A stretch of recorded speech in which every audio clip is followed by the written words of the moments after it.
Mesdames et messieurs, bonjour, bienvenue sur Pump, de retour sur le podcast.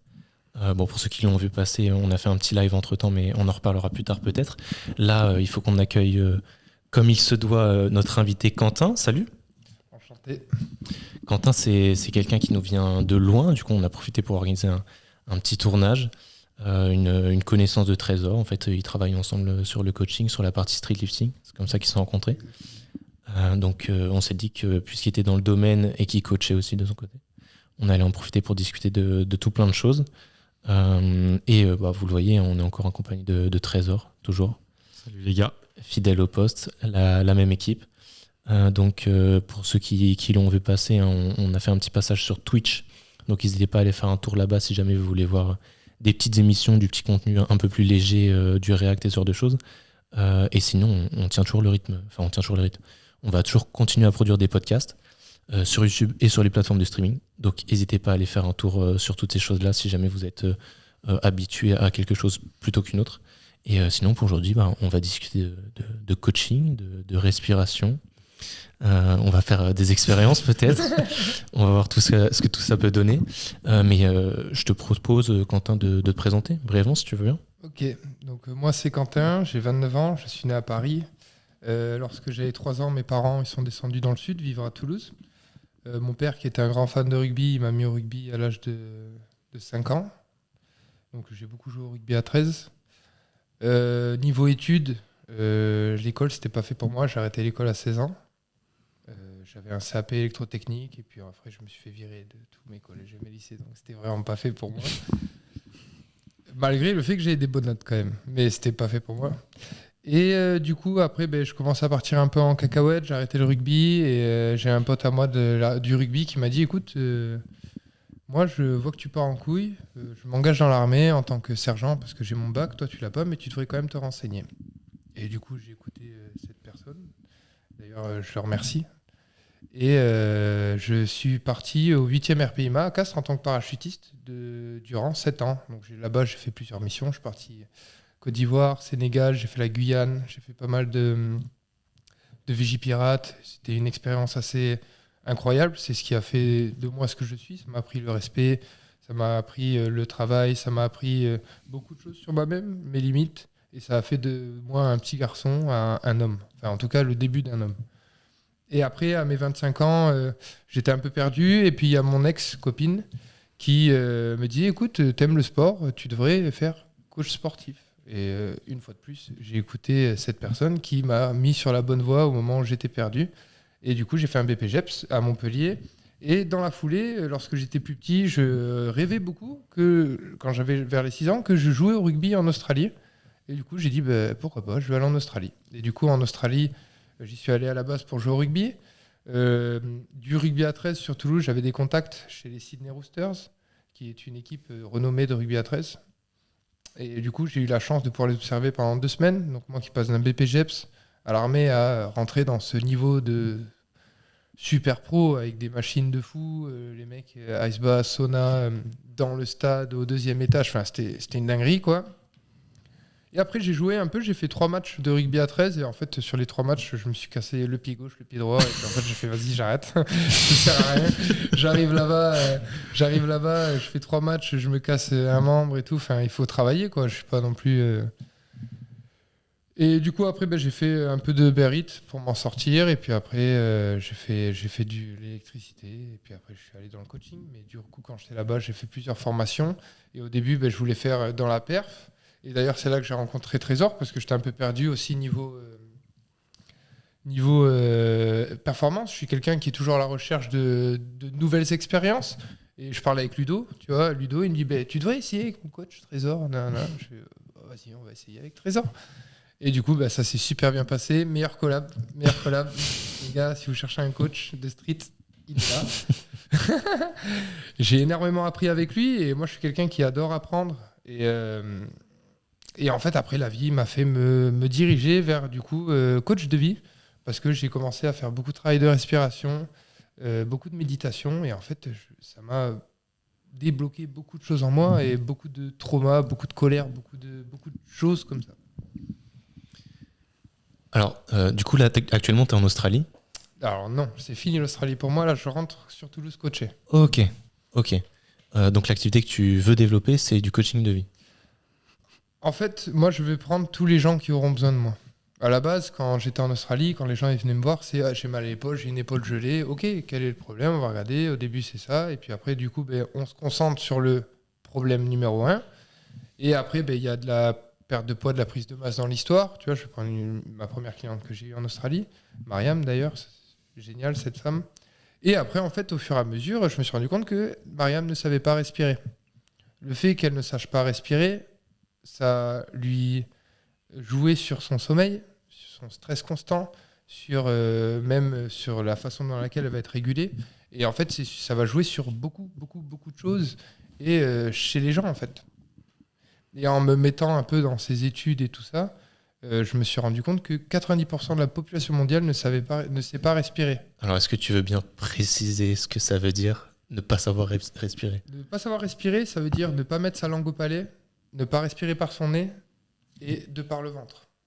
À l'école, on t'apprend qu'on doit respirer par les poumons. C'est une énorme connerie. Qui t'apprend ça à l'école? À l'école, quand tu fais de l'SVT, de la science, tu sais, on te dit les poumons, c'est fait pour respirer. Et ça, c'est faux? En fait, c'est pas complètement vrai. En fait, si tu veux, lorsque tu vas respirer de par tes poumons, tu vas activer le mode sympathique ou pas sympathique? Le mode de stress. Sympathique. Sympathique, ok. Donc en fait, lorsque tu vas activer ce mode, ça va activer de l'adrénaline et c'est un mode qui est fait, par exemple, t'as peur parce que il y a quelqu'un qui te court après, qui te veut du mal, ça t'active ce système de défense et du coup, il faut que tu cours. Tu vois, et du coup, ça va décupler tes performances. Le problème, c'est qu'on est dans un monde de vie où tout est stressant. Si tu sais pas te nourrir, la bouffe, ça peut être un stress. Si tu manges tout le temps McDo et tout ça, c'est un stress.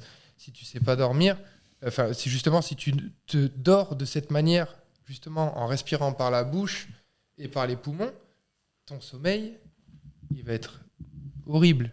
Tu vois, t'auras beau dormir 10 heures, tu vas te réveiller fatigué. Ça, c'est une expérience que j'ai vécue, tu vois, sur beaucoup d'années.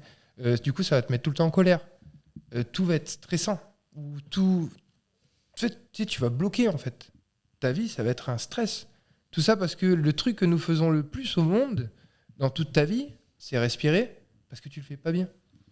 Et ça, du coup, pour toi, c'est la cause ou c'est une conséquence de certains problèmes liés au stress? Ah, c'est une cause. C'est une cause, mais ça peut être une conséquence aussi. Parce qu'en fait, si tu veux, ton corps, il a un mode il a le mode autonome, ton corps. Il a un mode automatique. Et ce mode automatique, ça va être en fonction de ce que tu auras fait le plus. Tu vois ce que je veux dire? Par exemple, il y a beaucoup de gens, ils marchent d'une bonne manière, tu vois. Ils marchent de la bonne manière. Et puis d'un coup, il s'est blessé, du coup, on va lui mettre une semelle orthopédique. Du coup, cette semelle orthopédique, elle va compenser sur le problème de la personne. Tu vois ce que je veux dire? Ouais. Le corps va s'adapter.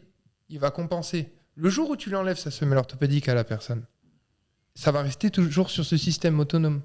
Tu vois ce que je veux dire ou pas? Tu vois l'explication ou non? Faut que j'en sorte une autre. Non, ça va. Non, ça va. Donc, du coup, pour toi, c'est positif d'apprendre à avoir besoin d'une semelle orthopédique et après de la retirer? Non. Moi, je déconseille les semelles orthopédiques. Ça m'a créé des problèmes. Voilà. Bon, du coup, pour ceux qui nous connaissent, ils sauront qu'une expérience isolée ne suffira pas à tirer des conclusions par rapport aux semelles orthopédiques. Mais c'est un sujet intéressant et je suis plutôt de ton avis. Mais on essaiera de discuter avec un podologue pour voir s'il n'y a pas d'autres informations à apporter. Ouais. Mais je suis d'accord. Enfin, je comprends l'exemple. Et par exemple, c'est vrai que c'est intéressant. Moi, juste vite fait sur les semelles orthopédiques, le problème, c'est qu'on fait pas La France, on est en retard de ouf. Ça, je l'ai vu en Australie. On va te faire un diagnostic à la con. Par exemple, moi, on voyait que j'avais une épaule qui était un peu plus élevée que l'autre. Donc la hanche qui était un peu décalée. Et du coup, la conclusion a été t'as la jambe droite qui est légèrement plus petite que la jambe gauche. On m'a jamais mesuré mon fémur et tu vois. On m'a jamais mesuré ma jambe. Et on m'a dit elle est un peu plus petite parce qu'on m'a mis sur une machine et en fonction de la pression qu'il y avait, c'était un peu plus petit d'un côté que de l'autre. Du coup, on m'a fait des semelles orthopédiques comme ça, tu vois. Et ça m'a complètement décalé mon corps. Ce qui m'a baisé mon dos, ce qui m'a fait mal en bas du dos, au lombaire. Tu vois, mais ça m'avait complètement décalé. Et en Australie, justement, j'ai vu une chiropracteur qui ne faisait rien craquer, qui faisait juste des ponctions avec ses doigts, comme ça. Et puis, genre, c'était ouf, ça, tu vois, pareil. Elle m'appuyait Des là. ponctions avec le dos. Ok. Ouais, elle m'appuyait là et elle m'appuyait à un autre endroit. Tac, et en fait, elle me disait, ah là, par exemple, là, si j'avais mal là, ton estomac, il est déplacé. Petit massage de l'estomac, plus de douleur à l'estomac. Après, elle me faisait un appui dans le bas du dos et au niveau de là, tu vois. Et je sais pas, elle débloque le système nerveux. T'as vu, le système nerveux, il est complexe. Tu vois ce que je veux dire? Très complexe, ouais. Donc, il y a plein de blocages, il y a plein de trucs comme ça. Ça, Trésor, tu rebondis pas sur ça? En vrai, non, en vrai, moi, j'avoue que je suis assez sceptique sur ça. Mais il n'y a pas vraiment de. Enfin, je sais pas sur quoi on se base, c'est très arbitraire. Ouais, c'est compliqué. Mais en fait, encore une fois, nous, on est chiant sur ça parce qu'en fait, on veut comprendre, mais dans l'idée, si toi, ça t'a aidé à aller mieux, c'est quand même incroyable. Ouais. Et si toi, après, tu arrives à reproduire ces résultats-là chez d'autres gens à partir de cette méthode-là, même si la méthode est floue, nous, finalement, c'est n'importe quoi. Chiropracteur, c'est pas mon métier. Tu vois, Oui, non, mais c'est ça. Ouais, non, pardon. C'est parce que j'anticipe sur les prochains trucs dont on va parler. Ouais. Non, mais c'est intéressant. C'est intéressant. Et je suis d'accord qu'il y a des petites choses à creuser par rapport à ça. Mais c'est vrai que là, dans l'immédiat, tu me dis, t'as un nœud dans la main, il y a un problème d'estomac. Moi, je te reviens de travers, tu vois. Enfin, c'est pour ça que c'est un problème aussi que j'ai remarqué en France, et j'étais comme ça avant de partir, c'est qu'on se base sur la science occidentale. Ouais. Les Chinois, ils sont beaucoup plus calés que nous, avec leur sens oriental. Il y a moins de gens malades là-bas, il y a beaucoup moins de gens qui ont des problèmes de santé. Tu vois, le tai chi, les trucs comme ça, c'est des trucs un peu bêtes, tu vois. Mais tout ce qu'ils font les empêche de tomber malades et d'avoir les problèmes que nous avons chez nous. Moi, j'ai l'impression que chez nous, tout est fait justement pour que nous tombions malades, pour que nous ayons pas cette connaissance. Non, mais tu vois ce que je veux dire? Ouais. Et que le système est fait pour que justement les gens ils soient pas en bonne santé. Je peux l'entendre. Mais c'est vrai que c'est pas la même philosophie. En Chine, on est plus dans la prévention, effectivement. Mais là, après, ça relève de plein de problématiques qui vont au-delà juste de la science et de l'approche scientifique ou de l'approche de la médecine qu'on a. Effectivement, il y a peut-être un petit peu de jalousie par rapport à ça. Moi, je l'ai ressenti quand j'ai fait un petit peu d'études de médecine, très brièvement.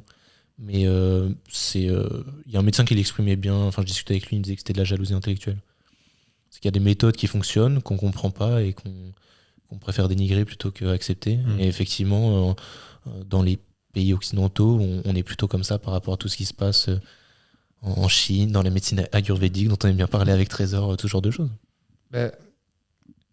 Moi, maintenant, le médecin, comment je le vois, d'ailleurs, je vais plus chez le médecin, à part si jamais je me fais une fracture et qu'il faut m'opérer, bah là, il faut m'opérer, et là, on est très bon là-dessus. Un médecin, qu'est-ce que c'est? C'est un putain de dealer. Non, mais en vrai, de vrai. Non, mais en disant la vérité. Parce qu'il te donne des médicaments sans chercher à comprendre. Non, mais en fait, on va te dire, t'as la langue un peu blanche, il faut que tu prennes ça. Il va pas chercher plus loin que ça. On va chercher un symptôme. Regardez, t'as la langue un peu blanche. Ok, tu me prends ça. Non, mais vrai ou faux? Je vois ce que tu veux dire. En fait, je m'exprimerai pas. Le médecin. Anaïs, si tu passes par là, on en reparlera. on a une connaissance qui est en médecine qui suit un petit peu ce qu'on fait. On aura l'occasion d'en reparler avec elle. Ouais. Mais je veux comprendre l'approche. Alors attention, je sais pas si c'est bon de caricaturer comme ça. Il se peut qu'il y ait beaucoup de situations dans lesquelles où c'est vrai. Est-ce que le problème c'est le médecin ou est-ce que c'est le problème c'est le système de santé? Enfin, on va pas rentrer dans des questions politiques ou quoi, mais le problème c'est pas ça. On n'a pas le temps. Les médecins n'ont plus le temps. Non, c'est l'usine. l'usine. C'est même pas ça. C'est que le médecin, il essaye même. En fait, tu vois, c'est comme tu l'as dit.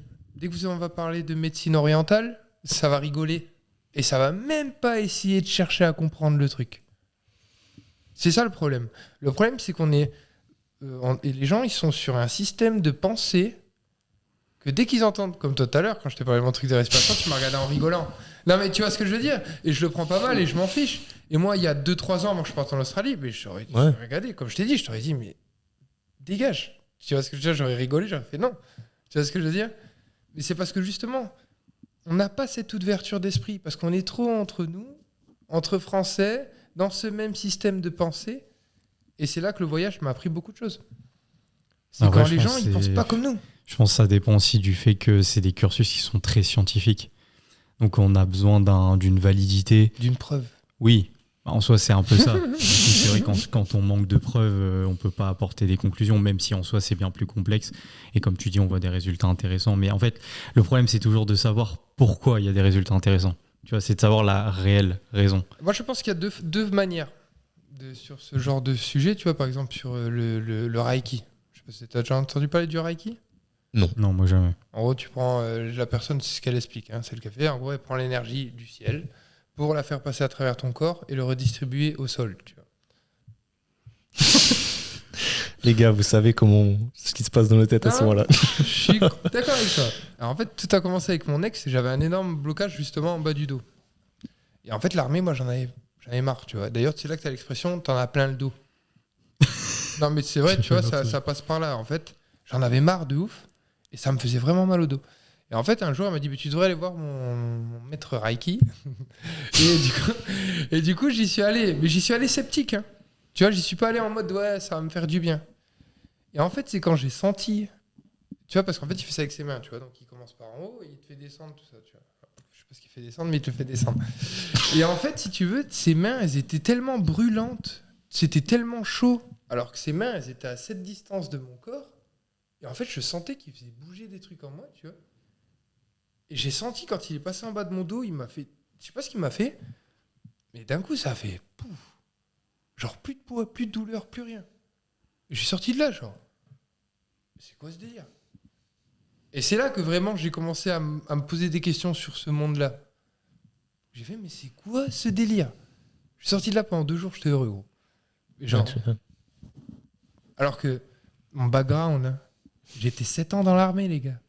Parachutiste. Des Mongols. Non mais je suis désolé les gars, c'est une réalité. T'as 1200 mecs entre eux non-stop et c'est qui va être le plus débile. Non mais c'est une caricature, mais c'est une réalité, tu vois. Alors, c'est pas nous qui l'avons dit. Non mais moi je parle que de ce que j'ai expérimenté. Hein, non mais c'est... Donc voilà. Il faut bien que les gens y pensent à mon background quand même, parce que ça c'est... Et même j'ai joué au rugby pendant 13 ans. Tu vois les vestiaires de rugby commencer, t'as entendu parler de la mentalité rugby. Donc voilà, en fait c'est des expériences comme ça dans ma vie qui ont fait que ça m'a intéressé, quoi. J'étais là, c'est étonnant. C'est étonnant comment le mec, avec ses mains, sans me toucher, il m'a enlevé mon mal de dos que je portais depuis des années quand même. Et du coup, comment? C'est une bonne question. En tout cas, je remercie. Ouais, oui, c'est clair. Tu vois ce que je veux dire? Il n'y a pas eu de... Je sais pas. Là, maintenant, avec l'expérience que j'ai de l'énergie et tout, justement, je pense que de lui, ce qu'il a fait, il m'a transféré une énergie, une fréquence plus haute qui a justement fait s'estomper ce mal de dos. D'ailleurs, tu le vois, maintenant, dans les pays de l'Est et tout, ils soignent le cancer en envoyant des ondes. Ils se sont rendus compte que des ondes à partir d'une certaine fréquence, ça détruisait le cancer. T'y crois pas? Non, mais enfin, c'est Ça, pas que j'y il faut crois pas, regarder, c'est que là, tout de suite, par rapport à toutes les choses que je connais, que j'ai apprises, que j'ai observées, mes expériences à moi, tu vois, tu parles des tiennes, moi, mes expériences à moi, me poussent à penser qu'il y a un truc qui cloche. Pourquoi il y a un truc qui cloche? Mais parce qu'il y a aucun lien que je puisse faire avec des connaissances qui sont déjà établies dans mon esprit à moi, du coup mes connaissances qui sont complètement imparfaites, incomplètes, hein, qui me permettent d'expliquer ça. Je viens d'ouvrir une porte, parce que tu vas vouloir rechercher, ce que je t'ai dit. Si t'es un vrai scientifique. Je suis pas... Enfin, je sais pas si je suis un scientifique, mais en tout cas, j'aime bien creuser certains trucs. Après, faire de la recherche sur ça, ça demande beaucoup de temps, c'est pas évident. Mais je veux bien croire qu'il y a des choses qu'on n'explore pas assez et qui sont trop peu mises en avant dans notre culture occidentale à nous. Par exemple, on va repartir sur les ondes et tout ça. Expliquons. Il y a des musiques, tu vois, les musiques, c'est une vibration, c'est une fréquence, ouais. On est d'accord. Il y a des musiques, en toi, elles vont te créer un sentiment de joie. Ouais. D'accord? Il y a des musiques qui vont vraiment t'énerver. Ou il y a des musiques qui peuvent parfois même te faire pleurer. Tellement elles sont belles. Ou alors elles vont faire remonter en toi une émotion, un sentiment. Mais en gros, cette musique-là, elle va te relier à une fréquence. Et cette fréquence-là, elle va jouer sur ton corps et sur ton cerveau. Je ne vais pas vous rappeler que le corps, je ne sais pas environ, mais il est environ composé à 80% d'eau. Tu vois ce que je veux dire? Lorsque tu mets une musique forte à côté d'un verre d'eau, le verre d'eau, il va dans tous les sens. Donc ça veut dire que toutes les fréquences, toutes ces choses, toutes ces vibrations, toutes ces ondes, elles vont avoir forcément un impact sur ton corps, sur tes cellules, sur ton ADN. Ça va tout bouger, ça va tout s'entrechoquer dans ton corps. Et bien la maladie, c'est pareil. Et tout ce genre de choses. Après, voilà, tu vois, je vais pas dire si tu as le cancer, c'est dû à ça, tu vois. Mais si on est malade, si on tombe malade, c'est qu'on a une surcharge énergétique dans notre corps. Un trop-plein. Et justement, lorsque tu vas tomber malade, c'est ton corps qui te dit « Oh, là, il y en a trop. » Et du coup, le mécanisme, ça va être tu vas être malade, tu vas être faible, tu vas être au lit, tu vas avoir chaud, tu vas pas avoir envie de manger, tu vas être faible pour que cette énergie, elle évacue. Moi, je le vois comme ça, tu vois. Je le vois comme ça et de ce que j'ai vu, je dis pas c'est ça, c'est ça. Tout ce que je te dis, c'est pas, tu vois, c'est mon univers, comment je le vois. Ouais, c'est ça. C'est ça qui est intéressant, c'est que nous, avec la manière dont on apprend les choses, c'est pas comme ça qu'on décrit la maladie. Ouais. Et du coup, c'est pas comme ça qu'on approche des solutions ou des explications aux causes de cette maladie-là. Toi, t'as appris par un autre chemin. Du coup, ta vision, elle s'est développée autrement et finalement, ça rend ce que tu nous expliques là. Mais est-ce que tu peux comprendre que nous, du coup, ça nous paraisse complètement farfelu? Ah ouais, bah, tu sais, tout le monde avec qui je parle, il me regarde en mode... Ouais. La plupart des gens, allez, 85% des gens avec qui je parle, ils me regardent en mode « Mais t'as pété un plomb ». Je m'en fous, en fait. J'ai toujours été comme ça, j'ai toujours été... Enfin, pas comme ça de cette manière, avec cette vision du monde, cette vision de la vie. Par contre, moi, j'ai remarqué sur moi, je ne suis plus malade, gros. Je ne suis plus du tout malade. Depuis combien de temps? Ça fait 3 ans. La dernière fois que j'ai été malade, j'ai chopé le Covid. C'est ma meuf qui me l'a donné. Ok. C'était l'an dernier. Et sinon, ça faisait 3 ans que j'avais pas été malade. L'an dernier? L'an dernier, ouais, elle m'a fait le Covid. Et après, sinon, depuis ça faisait 3 ans que j'avais pas été malade. Ok. Rien du tout. Ni rhume, ni mal de tête, ni état grippal, rien en fait. Ok. Après, moi, j'avoue que, tu vois, il y a des bons exemples, mais je me souviens plus du nom. Après, c'était une médecine alternative qui n'était pas comme la respiration, etc., mais c'était de la naturopathie. Ayurveda. Et je sais qu'il y a eu des drames, tu vois, à contrario. Justement, des naturopathes qui prétendaient guérir du cancer et qui, au final, a amené justement à des stades assez importants et où ça devenait même... Il y a des gens qui sont morts, ouais. Et du coup, il y a eu des procès et tout par rapport à ça. Il faudrait retrouver le nom, mais je sais qu'il y avait une affaire par rapport à ça. Il y a aussi Irène Grosjean qui est hyper connue par rapport à ça et qui avait aussi, entre guillemets, menti un peu aux gens. Donc c'est vrai que moi, j'ai toujours été un peu sceptique. Après, c'était cette tranche-là, donc j'ai pas forcément creusé les autres parties. Mais je pense qu'il faut faire attention. Après, tout dépend, encore une fois, comment on l'utilise. Je pense que si c'est à but de guérir une maladie bien spécifique, moi j'aurais tendance quand même à toujours conseiller d'aller voir un médecin. Mais après, bon, si c'est dans un cadre de bien-être, moi je peux l'entendre. Moi je suis pas docteur. Tu vois, une fois de plus, je suis pas là pour prescrire des trucs, prescrire des médicaments. Je suis pas là pour ça. Par contre, moi mon but, vraiment, c'est de faire comprendre aux gens qu'est-ce qui est bon pour eux.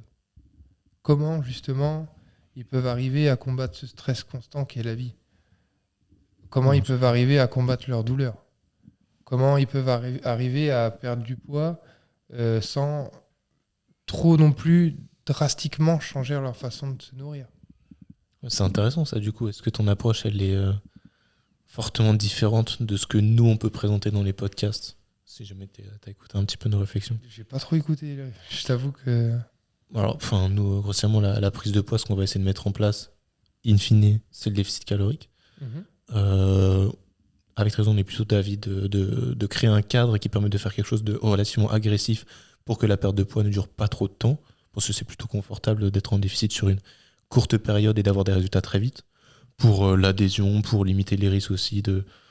Je sais pas, des erreurs, en vrai, oui, voilà. des ordres alimentaires. Ouais. Donc, nous, c'est plutôt ça qu'on met en place. Et ce qui nous intéresse, c'est les moyens. On se contente pas de dire « mange ça » ou... les moyens, qu'est-ce que tu veux dire par là? Combien la personne peut mettre? Non, même pas. C'est ça, ça. le contexte, c'est toutes les habitudes, tout le cadre qui va aider la personne à adhérer à ce déficit-là, à le rendre confortable. Et du coup, ça va passer par la fréquence des repas, le choix des aliments, tenir compte aussi des plaisirs, des sorties, du cadre social, des moyens de la personne aussi, si elle a le temps de cuisiner ou pas, si elle tient à commander des repas ou ce genre de choses. Tout ça, on va en tenir compte pour favoriser l'adhésion et s'assurer une perte de poids. Et si ça marche pas? Si ça marche pas, donc c'est jamais arrivé. Enfin, jusqu'à maintenant, moi, ça m'est jamais arrivé. Je connais des gens, ça marche pas.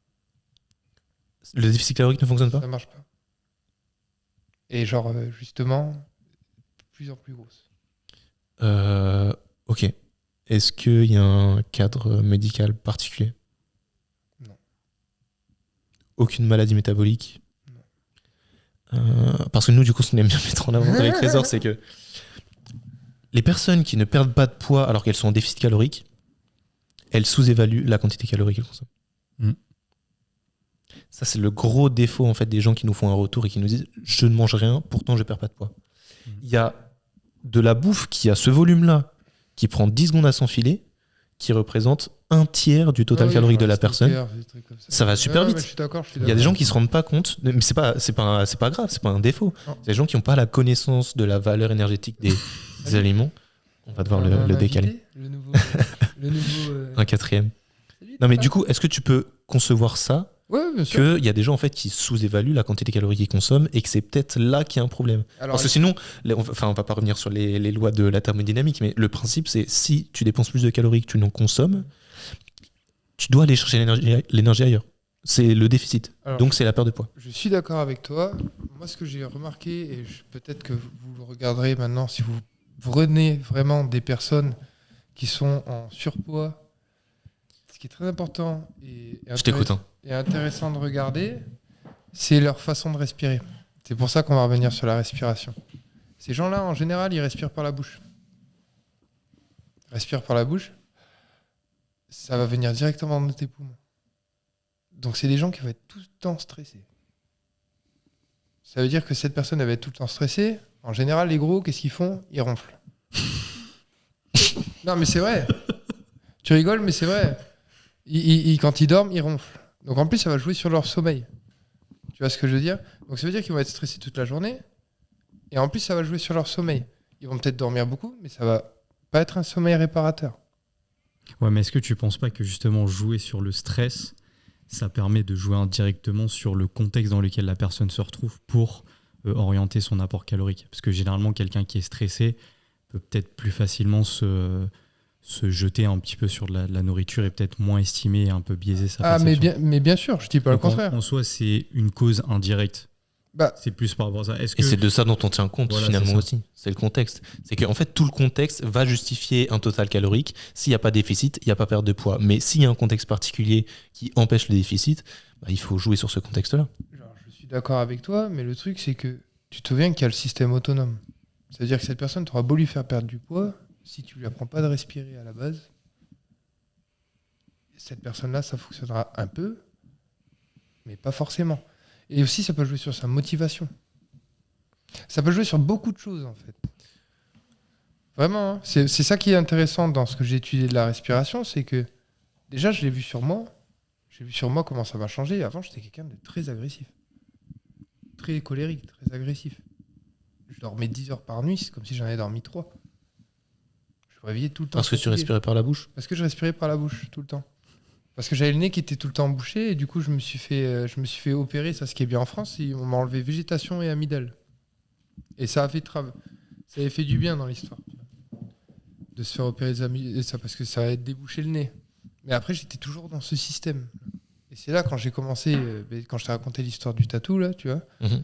Et là où j'ai respiré pendant 12 heures, vraiment 30 secondes par le nez d'inspiration, avec 30 secondes d'expiration par la bouche environ, et que justement pendant 12 heures on m'a tatoué et que j'ai rien senti, alors que tous les autres tatouages avant ils me faisaient super mal.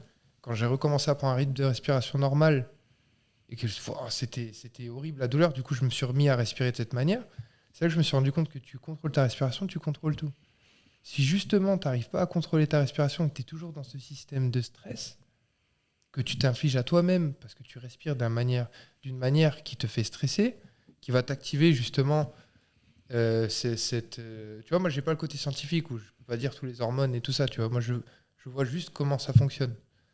et justement où ça va être tout le temps stressé parce que, comme je t'ai dit, si tu te fais agresser dans la rue, bah, tu vas respirer que de cette manière et du coup ça va t'activer et tu vas pouvoir courir plus vite ou je sais pas quoi, ou alors à l'opposé tu vas te paralyser et tu vas être comme ça, tu vois.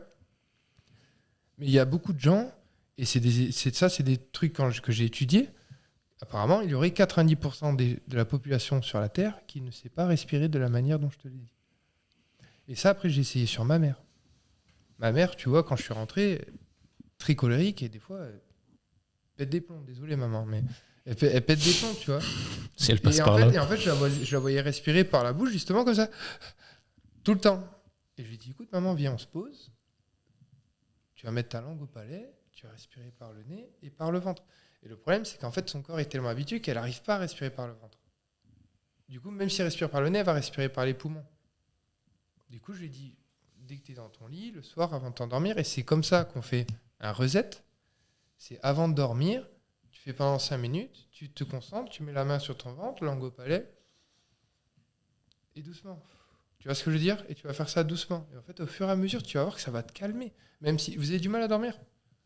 Moi plus. Lui, je pense pas. T'as du mal à dormir ? Ouais. Et bien ça, tu vois ce que je viens de te dire, fais-le. Avant de dormir, tu fais 4 secondes d'inspi par le nez, 7 secondes de blocage, 8 secondes d'expi par la bouche. Non, mais c'est un vrai truc. Et moi, je suis d'accord avec. Enfin, si on peut mettre des mots à nous sur ça, c'est effectivement que la manière dont on respire a un impact sur le système nerveux qui va prendre le dessus par rapport à toute l'activité hormonale du corps, etc. Effectivement, quand on a une respiration qu'on appelle ventrale, où on va gonfler le ventre pour inspirer, expirer, là, on va jouer du système nerveux parasympathique, qui est le système nerveux plutôt de repos, de détente, par opposition au système nerveux sympathique, qui lui est le système nerveux d'alerte, qui lui fonctionne quand on est en respiration thoracique. Ça, c'est des trucs qu'on apprend assez tôt dans les études de santé, donc c'est ultra intéressant. Mais moi, encore une fois, je reviens sur ça, jusqu'où tu considères que la respiration ou le fait de ne pas savoir respirer, c'est une cause ou une conséquence ?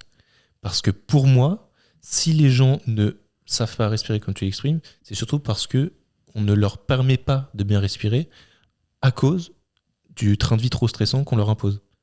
Alors oui, ça je suis entièrement Donc d'accord. la avec toi. mauvaise respiration est une conséquence. Toi, tu traites la conséquence et tu arrives à avoir des résultats. Mais est-ce que si par l'amélioration du contexte, ou en tout cas la prise de conscience de ce contexte-là qui peut être nocif, on ne peut pas avoir un impact sur la respiration ? Ça, je me le demande. Alors, dans le monde dans lequel nous vivons, tu te rends compte que tout ce qui est par exemple les médias et tout ça, c'est beaucoup de la peur. Ouais. Et quelqu'un qui a peur, qui est stressé, tu le contrôles comme tu veux. Donc une personne qui se met dans une situation de stress, et du coup, par exemple, ça va changer sa respiration. Moi, je sais pas comment, quand j'étais petit, ça a changé ma respiration. Mais tu sais pas ce qu'il y a des gens, ils ont vécu enfant, tu sais pas les traumas qu'ils ont eu dans leur famille, et tout ça, ou même à l'école, et tout ça. Et s'il faut, ces traumas, ça a directement induit sur leur façon de respirer sur une très très longue durée. Et ils s'en sont même pas rendus compte. Tu vois ce que je veux dire ? Donc ça peut être la cause. Tu vois ? La conséquence après sur la respiration, ça va après induire sur toutes les décisions qu'ils vont prendre dans leur vie. S'ils sont tout le temps stressés, qu'ils sont tout le temps dans la peur de la manière dans laquelle ils respirent, peut-être que toute leur vie, ils n'ont pas eu, tu vois, ils n'étaient pas calmes. Du coup, toutes les décisions qu'ils ont eu à prendre dans leur vie, c'était des décisions sur le stress. Alors qu'il n'y avait aucune raison de stresser. Mais d'eux-mêmes, ils se sont mis le stress pour rien. Et ils ont pris des décisions qui ont fait que, par exemple, le boulot, ça leur va pas. Du coup, ils ont cette manière de respirer. Et c'est pour ça que moi, je dis, j'en suis persuadé. Pour moi, à l'école, en tant qu'enfant, la première chose qu'on doit apprendre aux enfants, c'est à respirer. Alors apprendre à respirer. À faire cette manière de respirer. Et même moi, je le vois. Hein. Tu sais, parfois, je suis dans la journée, tu sais, il y a des trucs, tu penses dans ta tête, tu commences à penser au boulot, tu commences à penser à l'argent, tu commences à penser à ça, et observe comment ça se passe dans ton corps. Et en fait, d'un coup, je fais, oh, c'est bon, tu vois. Et genre, je me commence à respirer doucement, je fais par exemple, 4 secondes, tu vois, tac, et ça me calme, ça me pose. Parce que justement, ma manière de respirer, elle était saccadée. C'est ça qui est intéressant à observer, en fait. Ça, c'est une méthode de méditation, enfin, c'est une manière de focaliser son attention sur quelque chose qui nous détend, qui est vachement partagée dans tous les milieux qui touchent à la méditation, au yoga peut-être. On parle de cohérence cardiaque. Ça, j'avoue, c'est quelque chose que je pratique peu, dont je comprends l'intérêt, que je peux recommander, hein, mais qui a fait ses preuves, à mon sens. Et est-ce que toi, c'est quelque chose, en fait, finalement, sur lequel tu te bases et à partir duquel tu rebondis pour recommander plein d'autres pratiques autour de la respiration? Est-ce que tu connais tous ces principes de cohérence cardiaque et tout ça? Je vois le principe de la cohérence cardiaque, et ça c'est très intéressant, c'est très important, mais il n'y a pas que ça dans la respiration. Il y a des... Qu'est-ce que tu vois d'autre justement? C'est ça qui est intéressant. Comment? Qu'est-ce que tu vois d'autre? Il y a, comme je t'ai dit, tu vois, il y a la respiration où en fait tu vas venir inspirer durant 4 secondes, tu vas bloquer durant 7 pour expirer sur 8 secondes. Ça par exemple, je connais pas les noms des types de respiration que c'est, tu vois, mais c'est des respirations qui peuvent par exemple te créer comme si tu avais un surplus d'oxygène, tu vois, et qui pourrait te faire planer et du coup te détendre plus. Ça serait des trucs qui pourraient t'envoyer pour aller au lit, tu vois, par exemple. Ou alors, il y aurait d'ailleurs la technique de respiration que je vais vous faire tout à l'heure. Vous verrez de par vous-même et de par vos ressentis, même la caméra, elle va voir vos gueules. Non, où c'est justement pour moi des exercices d'activation. Tu vas venir, en fait, tu vois, par exemple, lorsque tu cours, tu as ton rythme cardiaque qui va s'accélérer. C'est normal parce que tes muscles ils vont avoir besoin de plus de sang, ils vont avoir besoin de plus d'oxygène, ils vont avoir besoin de plus de ce genre de choses. Mais si tu actives ton cœur de cette manière, comme si tu faisais un sprint, juste de par la respiration, sans que tous tes muscles aient besoin d'oxygène. Je ne sais pas vraiment ce qui se passe dans ton corps. Par contre, je vois le ressenti que j'ai en moi. C'est comme si j'activais quelque chose. C'est comme si d'un coup, j'activais quelque chose et que ça... Pouf, tu le verras de toute façon, par toi-même. Je te dis, vous verrez après. On l'a teasé un petit peu au début du podcast, mais il nous a proposé de nous faire réaliser un exercice pour lequel on est un petit peu sceptique. Hein. On a été transparent, mais on va se confronter au truc. Du coup, sur la respiration, il y a quand même plein de choses à voir. On essaiera de revenir dessus juste pour l'exercice à la fin. Moi, si tu veux bien, j'aimerais bien qu'on reparle un petit peu de tes histoires de fréquences. Il me semble même que tu m'avais parlé de quelque chose d'astral ou je sais pas quoi. Ça, j'avoue, c'est quelque chose qui m'intéresse, dans une certaine mesure, ça m'intéresse. En tout cas, ça m'intrigue. Je trouve ça intéressant. Donc, je sais pas si tu peux présenter un petit peu les réflexions que tu as autour de ça. Donc, nous vivons dans un monde où, pour moi, tout n'est que fréquence, tout n'est que vibration. Ok. Donc, par exemple, quand vous allez dans l'espace, il n'y a pas de son. Par contre, sur Terre, il y a du son partout, même s'il est infime, et justement, ça pourrait jouer sur la matière. Je ne sais pas si vous avez déjà vu là, cette salle. Il y a une salle, je ne sais plus où c'est, où en fait il n'y a rien, il n'y a pas d'objet dedans. Et tu vas dedans, il n'y a aucun son. Ouais, j'ai vu laquelle. Et en fait, tu t'entends vivre, tu entends ton activité ton cœur, digestive et tout. Ah ouais. Et par exemple, ça, tu vois, de par petit aparté, la respiration et tout, je me concentre, je sens mon cœur battre dans mon corps, je sens le sang couler dans mes veines, je sens l'énergie circuler. On dit, les gens diraient le sang, mais je sens l'énergie circuler dans mon corps, qui va dans un sens ou dans l'autre quand je me concentre sur certaines parties de mon corps. Ou même, je peux même sentir mon cerveau lorsque tu es vraiment... Tu vois, c'est ça qui est très intéressant, tu vois, là-dedans. Et du coup, sur les fréquences, pour revenir sur les fréquences, en fait, ce qui est intéressant lorsqu'on étudie le yoga et tout ça, on parle de 7 chakras. Ces 7 chakras, ils vont tous être reliés à une fréquence. Et en fait...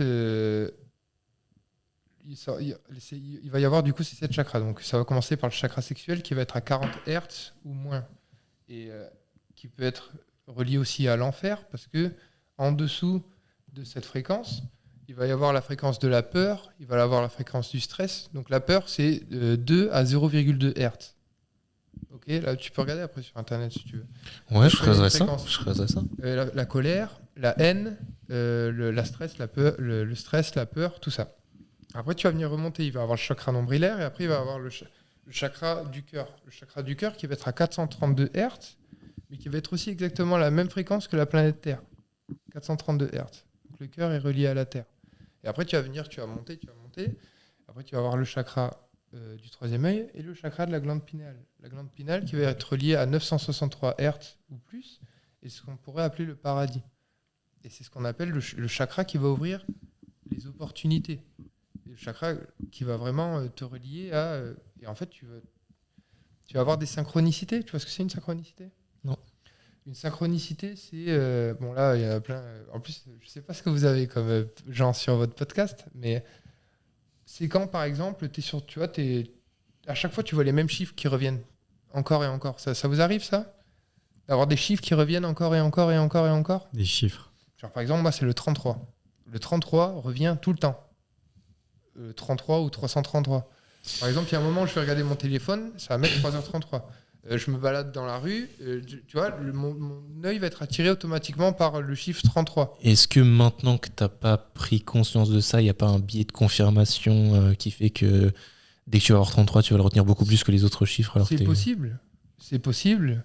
Mais par exemple, tu vois, je prends un casier comment ça s'appelle, à Fitness Park, tu sais, pour mettre mes affaires.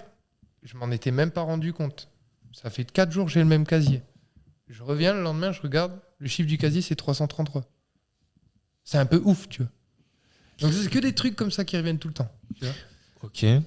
Donc ça, c'est un truc que je me suis rendu compte vraiment depuis la méditation, depuis vraiment où j'ai commencé. C'est comme si, en fait, j'ai commencé ma vie.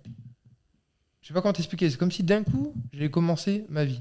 Ouais, tu prends conscience de plein de choses d'un coup et du coup, tu as l'impression d'avoir un nouveau départ. Ouais, c'est ça, en fait. C'est comme si d'un coup, j'ai compris l'essence de qu'est-ce que je suis. Tu vois, enfin, quelle est ma mission, en quelque sorte, pourquoi je suis là et qu'est-ce que j'ai envie de faire. Et c'est comme si, en fait, dès que je doute, cette synchronicité revienne pour me dire t'es sur la bonne voie. Tu vois ce que je veux dire ? On est tous à douter, tu vois. On doute tous. Même Trésor, certainement, il se dit, tu vois, il est très bon dans ce qu'il fait. Il est très très bon, tu vois. C'est un putain de bon coach. Mais tu vois, il y a toujours ce doute où il est où le retour sur tous les efforts que je fais ? Et ça, c'est constant. Toi, je sais pas, parce que je te connais pas, tu vois. Mais je sais, tu as des périodes de doute, certainement. Bien sûr. Comme tout le monde.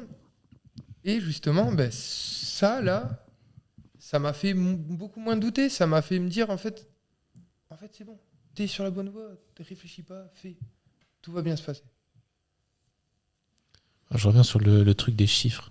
Mhm. Les chiffres récurrents. Quelle conclusion est-ce que tu tires de ça ? Qu'est-ce que ça t'apporte ? Juste pour bien comprendre. Non, c'est ce que je te dis. Ça m'apporte le fait que je suis sur la bonne voie. Faut pas que je me prenne la tête. Parce qu'il y a des chiffres récurrents. Parce que c'est toujours les mêmes qui reviennent tout le temps, tout le temps. Tu sais, c'est comme si, en fait, tu vois, genre, par exemple, tu fais une randonnée. Mhm. Et tu as plusieurs tracés.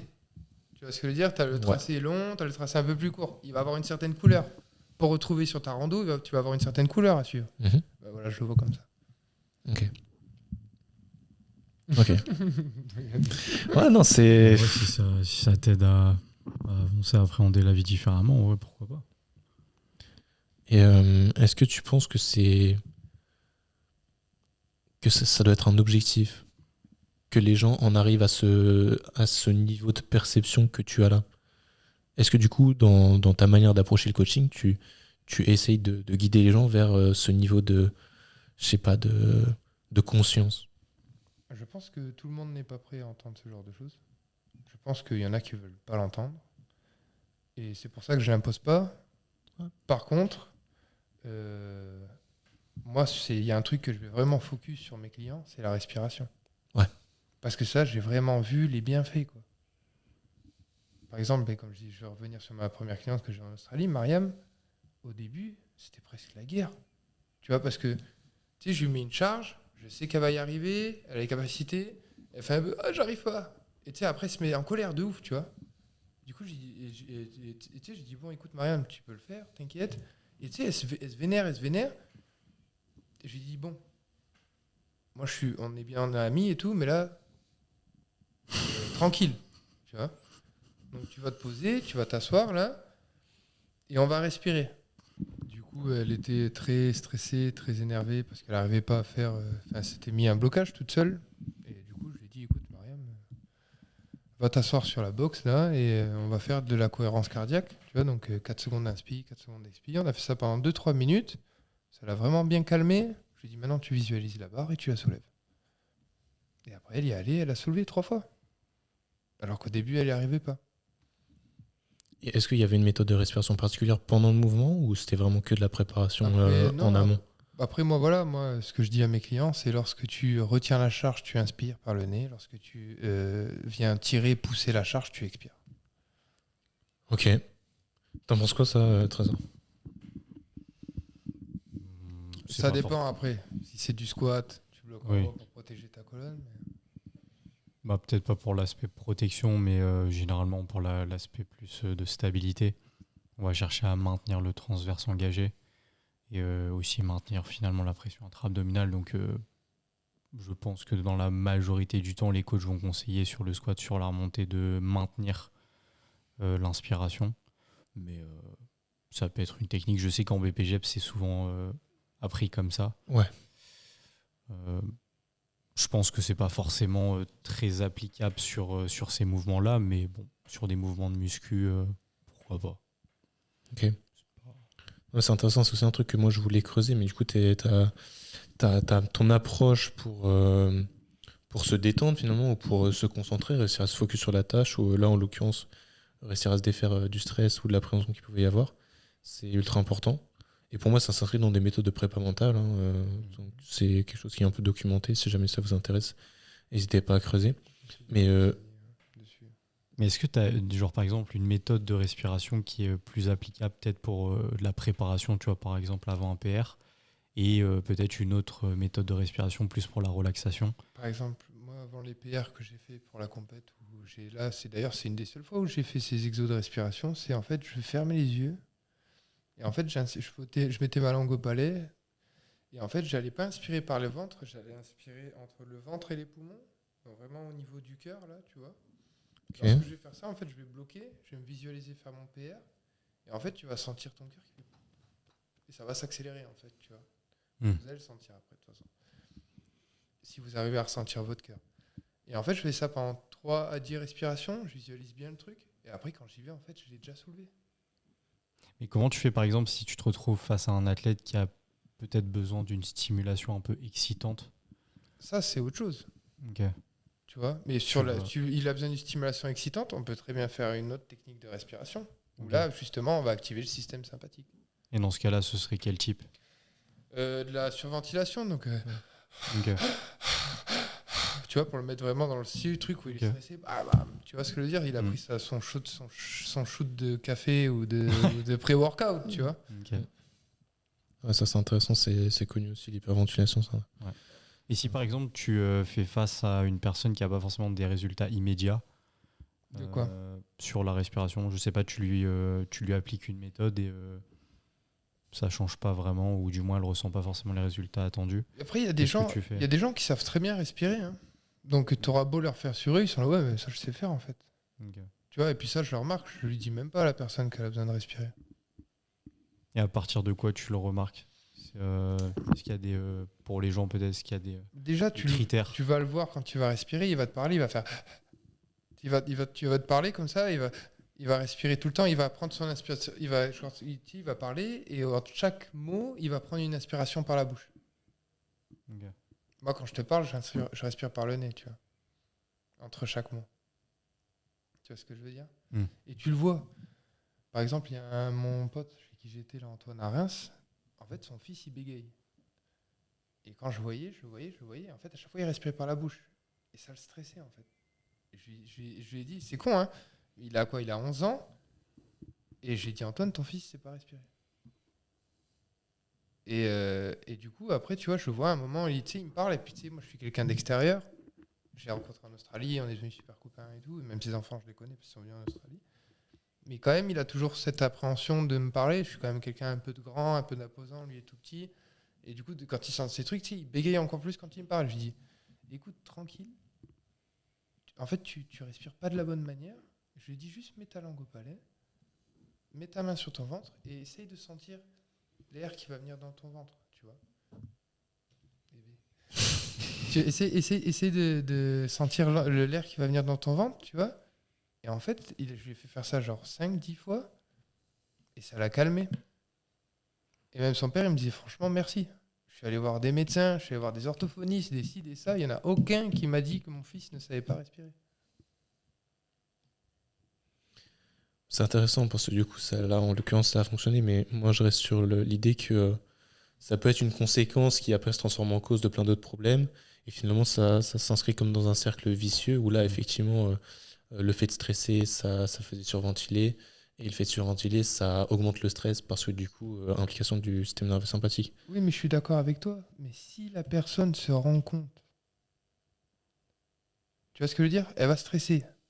Et si elle est au courant que la respiration peut engendrer un plus grand stress, la personne, elle va faire quoi? Elle va faire stop.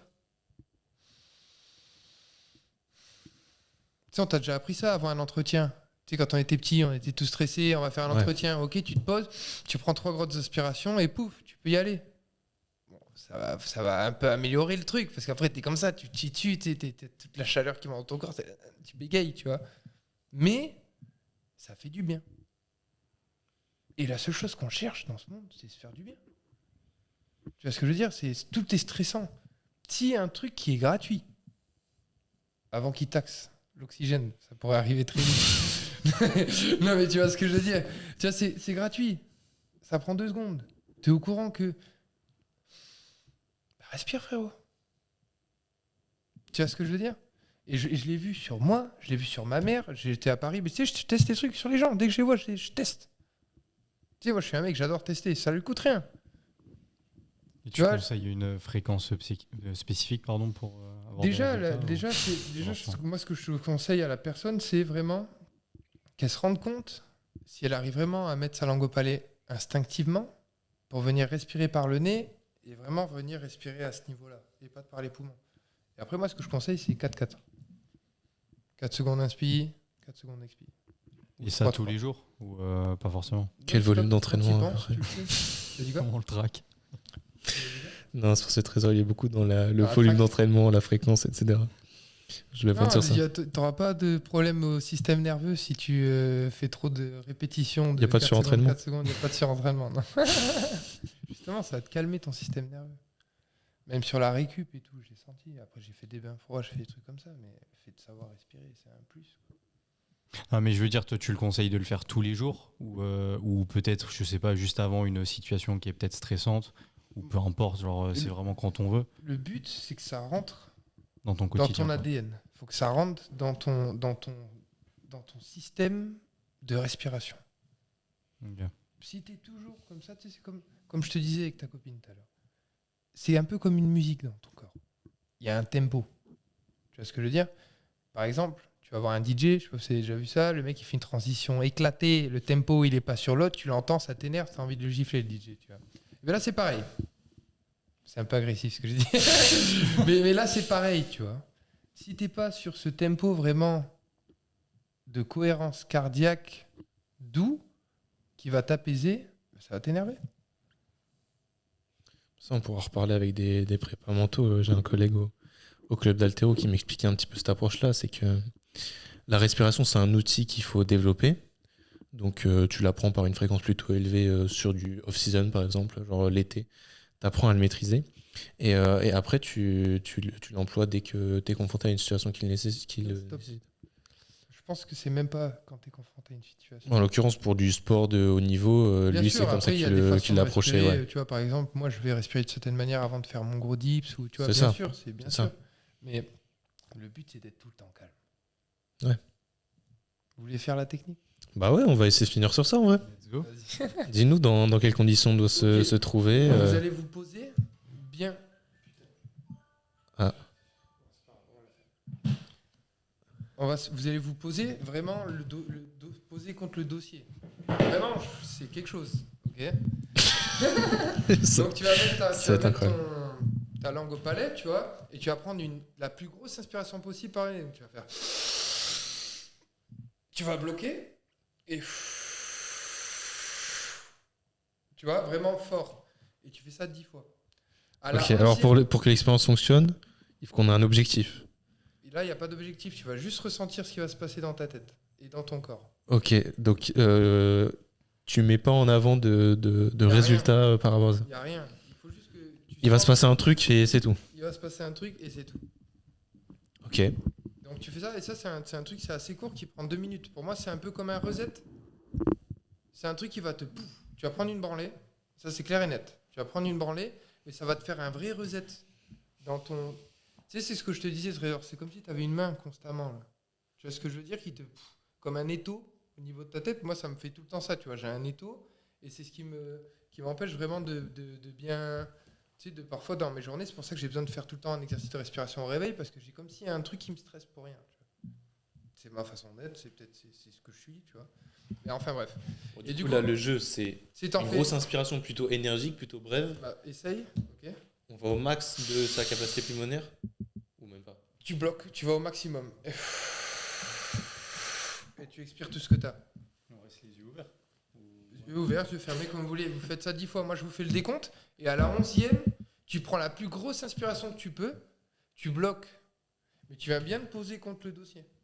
Et tu te bloques. Et tu ne relâches pas l'air. Parce que je te jure que ça va être désagréable.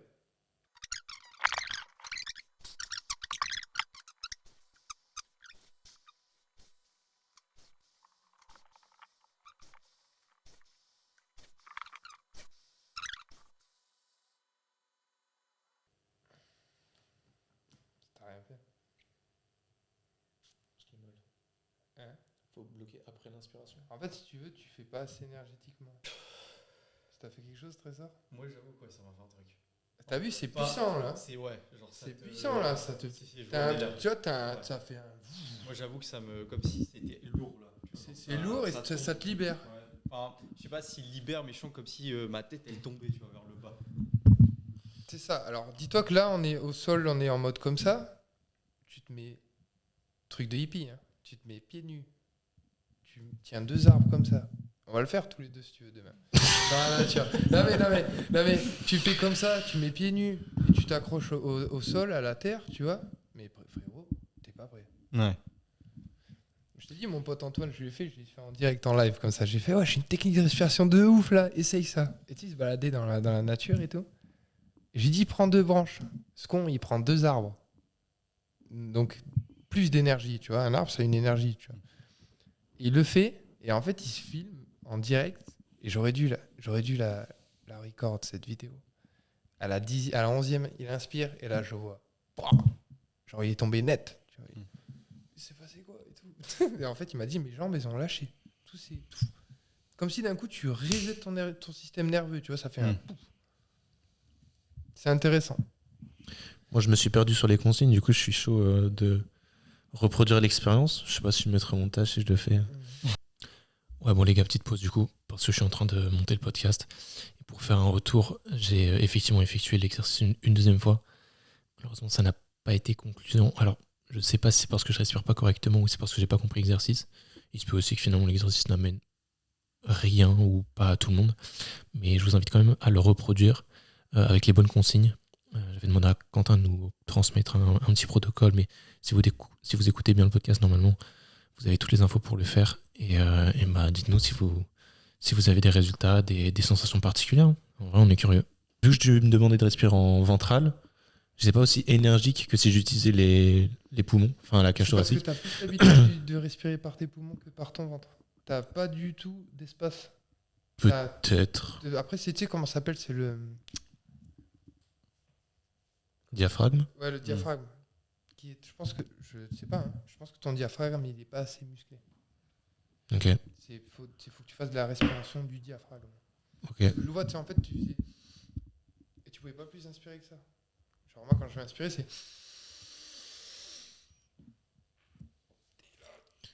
Mais là, le problème, c'est que t'es pas en ventral, t'es en thoracique. Ouais. En fait, Et c'est ça là où part tu de m'as là, perdu. Ça part de là. Ouais, mais du coup, moi, je Et respirais après, que en ça ventral. fuse Du coup, je sentais que c'était au bas du ventre. Et je m'arrêtais là. Et en plus, sur la fin, t'as dit, vous expirez au maximum et après, vous bloquez. Et du coup, là, je me suis perdu et j'ai capté que Trésor faisait quelque chose de différent. Et du coup, j'avais raté l'expérience. C'est que moi, j'ai fini ma 11e expiration. J'ai bloqué. Ouais. Et c'était pas à ce moment-là. Fallait bloquer après l'inspiration. Mais c'est pour ça. Si tu veux bien écrire le protocole plus précisément, genre vraiment avec les bons mots, etc., pour être sûr que je fasse pas d'erreur, je le partagerai aussi si ça vous intéresse. Je le reproduirai et j'expliquerai après au montage si jamais ça a marché ou pas. Mais en tout cas, c'est intéressant. Enfin, si ça a marché auprès de Trésor et qu'il s'est passé un truc. Enfin, moi, c'était pas ventral. C'était Mais plus thoracique, toi? bah ouais, En fait, moi, moi, en fait, quand je vais respirer, ça va partir du bas. Et je vais Ouais. remplir mon corps Ok, au ouais. maximum Ouais, c'est d'air. ok. Tu vois, ça va faire jusqu'en haut. Mais ça, je pense que j'en suis capable aussi. C'est juste. On peut J'ai le pas refaire, compris là, l'exercice 2 comme minutes, ça. on peut le couper et le refaire. Euh, non, je le referai tout seul. Enfin, s'il faut, je le filmerai, etc. Je t'enverrai.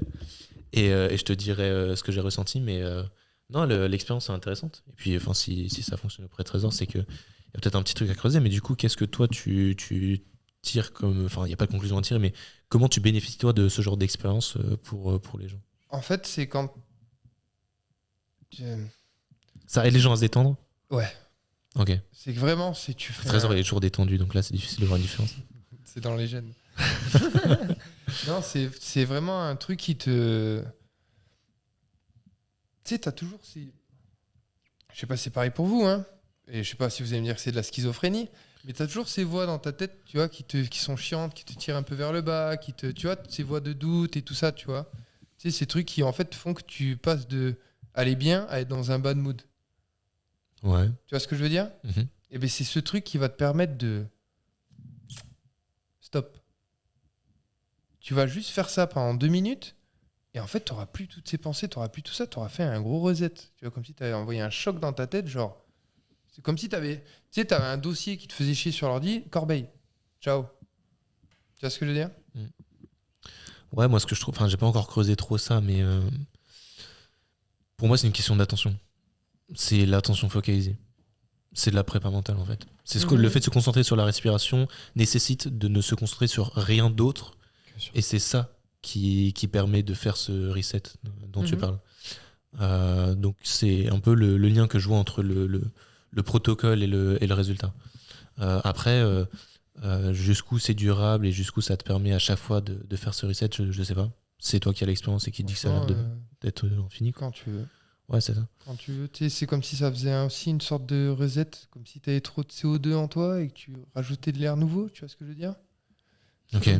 C'est comme si en fait tu avais plein d'air toxique dans ton corps et que tu faisais juste. Tu changeais tout. Tu réinitialisais ton air aussi à l'intérieur. Peut-être que ça joue aussi sur le fait de se sentir bien ou non. Ouais. Je sais pas. En tout cas, c'est une image qui te plaît. Enfin, c'est comme ça que tu le retiens. Et c'est comme ça peut-être que une je le image retiens, c'est comme ça que qui je le vois, renforce ouais. aussi l'idée positive que tu as de tout ça. Moi, en l'occurrence, j'ai pas vraiment d'a priori. C'est ce que je cherche à comprendre. Et j'ai pas un avis négatif par rapport à ça. Je suis d'accord que la respiration, c'est ultra intéressant. Et là, finalement, ça s'apparente comme un protocole de méditation, ce que tu nous as proposé. Non, parce que la méditation, en fait, si tu veux, c'est plus que ça. Si tu veux, la méditation, c'est en fait, tu vas venir mettre un tempo dans ton corps. Une fois que tu seras calé sur ta respiration, après, tu vas venir ressentir tout ton corps. Et une fois que tu auras fait monter l'énergie du sol, tu vois, de ton chakra bas jusqu'au chakra haut, en fait, lorsque tu auras fait monter cette énergie, tu le ressens dans ton corps. Tu fais monter cette énergie, c'est comme si d'un coup, tu étais heureux pour rien. Et après, tu vas visualiser. Tu vas visualiser, ok, qu'est-ce que je veux faire dans le futur? Qu'est-ce que je veux faire? Quel est mon objectif? Et paf, je vais y arriver, tu vois. Et à la fin, le but, c'est d'être dans la gratitude. Donc, remercier. Je remercie la vie pour ça, ou je remercie ce genre de choses, je remercie ma famille de m'aimer. Tu vois, ces genres de choses qui vont te faire venir dans l'émotion de la gratitude, qui est une des fréquences les plus élevées. Et du coup, en fait, ça va jouer sur ta fréquence corporelle. Moi, j'ai fait ça pendant 3 mois, tous les jours, une demi-heure à 1 heure de méditation lorsque j'étais en Australie. Waouh! Genre, plus de colère, plus de stress, rien, tu vois, juste. Tu te prends plus la tête, quoi. Après, moi, c'est vrai que j'avais fait l'expérience, mais il y a longtemps, de la méthode Wim Hof. Et moi, je ne l'avais pas trop ressenti sur le stress, mais par contre, ce que je trouvais vraiment incroyable, c'était sur la sensibilité. Genre de le faire avant la douche froide, j'avais l'impression de moins sentir le froid. Ouais, tu sens plus le froid, ouais. Et moi, c'était le seul truc qui me choquait. J'avais essayé de comprendre, j'avais pas trouvé de raison à ça. Mais c'est vrai qu'à chaque fois que je le faisais avant, dès que je me mettais sous la douche froide, je la sentais beaucoup moins froide. Mais bon, après, je dis pas que ça va être le cas pour tout le monde. Non, mais en mais tout cas, sur moi, ça faisait ça. C'est ce que je faisais au truc là en Australie, c'est que je faisais 30 minutes de méditation dans le sauna, donc 70 degrés, et j'étais vraiment bien calmé. Et après, je vais dans celui à 3 degrés, comme si c'était ma baignoire, tu vois. Et je reste 5 minutes dedans. Et tu le sens pas, quoi. Incroyable. Il y a plein de choses à creuser encore, même les méditations, c'est finalement quelque chose dont on n'a pas trop parlé, mais il y a plein de choses à explorer. Si jamais on se retrouve pour un autre épisode, on aura peut-être encore une heure de conversation comme ça. on s'arrangera. Mais en tout cas, c'était ultra intéressant. Merci Quentin d'avoir proposé toutes ces choses-là. Ceux qui voulaient de la science, je suis désolé avec moi. Non, mais c'est bien, on s'ouvre à d'autres choses. On s'ouvre à d'autres choses. Il y a plein de réflexions à aller chercher partout. Et puis, en l'occurrence, si l'objectif, c'est d'aller mieux et que là, tu as des résultats pour toi, tes clients, ou même ton entourage proche, finalement, c'est quand même super positif. Du coup, nous, on encourage ça. On aurait pu parler aussi de la partie sportive aussi, parce que t'as un bête d'athlète aussi dans le street lifting.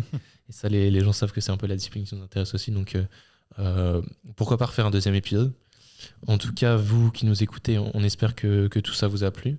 On peut remercier aussi Trésor d'avoir participé à la discussion. Merci le boss. Et on vous dit à la prochaine pour de nouvelles discussions comme on a pu avoir aujourd'hui. Salut les gars. Salut les gars.